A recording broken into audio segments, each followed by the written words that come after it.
Hello children. Today we are going to learn the letter E.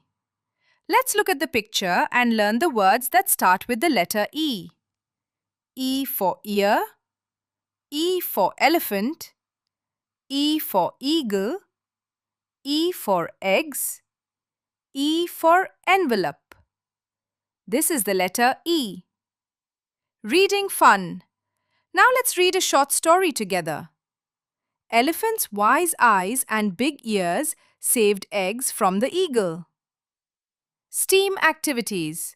Let's do some fun activities together. S. Tell about the eggs we eat in our breakfast and it is in oval shape. T. Listen to the letter E by watching video. E. Use Play-Doh to make a shape of E. A. Draw and color the eagle. M.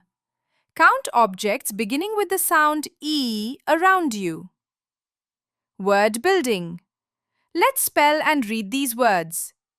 E-A-R, ear. E-G-G, egg. E-Y-E, eye. Well done, children. Goodbye.